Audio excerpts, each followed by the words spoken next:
I never imagined a single joke could split open the truth of a marriage, but that night proved me wrong. I'm Emily, 36, married to Daniel for 12 years. On paper, our life was the sort people envy.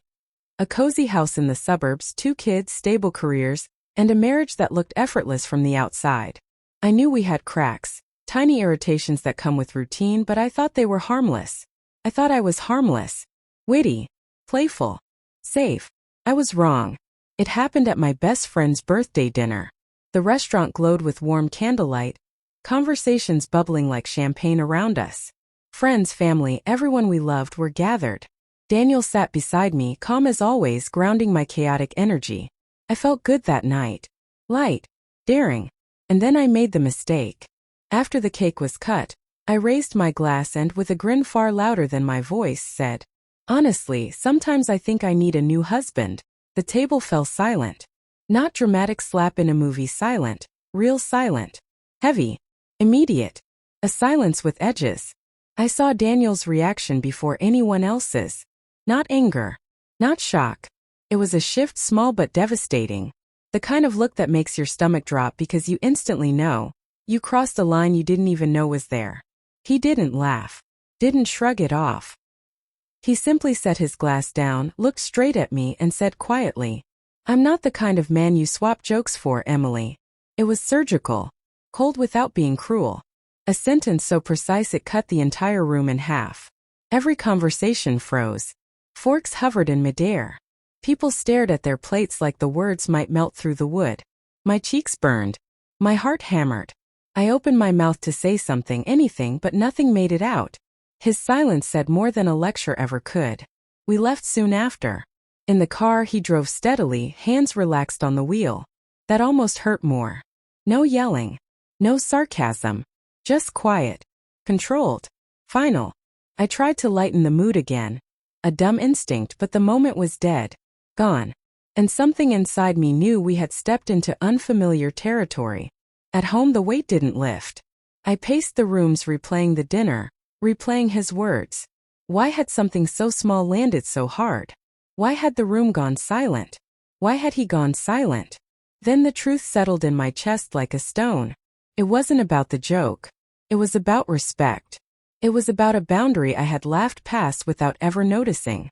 It was about a man I had mistaken for someone easier to take lightly. The next morning, Daniel moved around the kitchen with the same quiet composure, while I felt like I was cracking from the inside.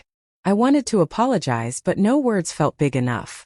I kept thinking about his calm, that unshakable steadiness I had mistaken for softness. A few days later, I finally tried to talk.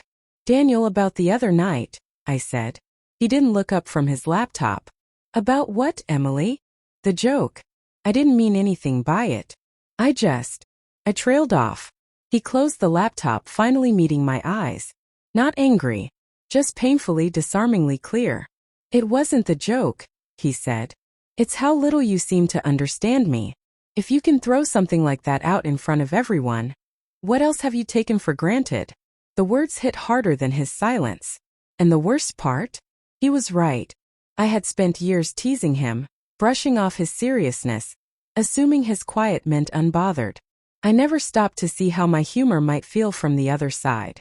Weeks passed. We really talked for the first time in a long time.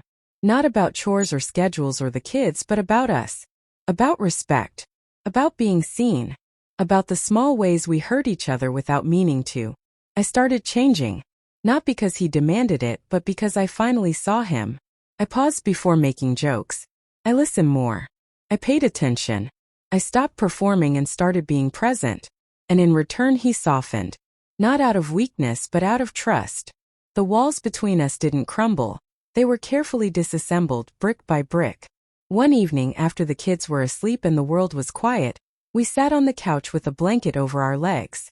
He reached for my hand. No tension. No hesitation. "You're learning," he said with a small smile. "It's about time." I laughed, this time small, genuine. "I almost had to break everything to get here." "Sometimes it takes a shock," he said. "But you stayed. You tried. That matters." It wasn't a fairy tale fix. No fireworks. No dramatic reconciliations. Just something real. Steady. Earned. I still think about that night, the frozen room, the weight of his words, the way silence can discipline you more than anger ever could.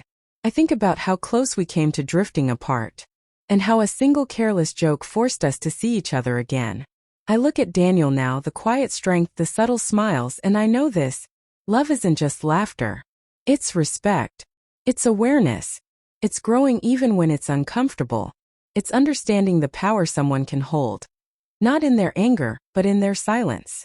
And Daniel is powerful in ways I never understood until I nearly lost him.